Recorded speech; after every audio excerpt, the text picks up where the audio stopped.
Hồi sinh viên, đôi giày sneaker của mình bị hỏng và mình phải vá nó lại bằng miếng băng keo cá nhân. Tuy nhiên, nó khiến bản thân mình khác biệt và cá tính hơn rất nhiều.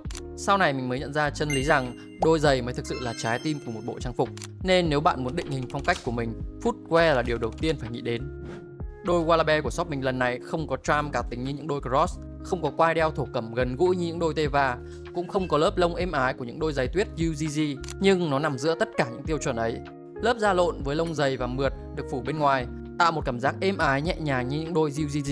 Chất liệu vừa thô mộc vừa phóng khoáng này lại tạo một cảm giác gần gũi và thoải mái như những đôi Teva mang lại. Còn kiểu dáng béo cũng như bộ đế PU mềm mại cao đến 4 cm này mang hơi hướng của những mẫu Cross hiện đại khác.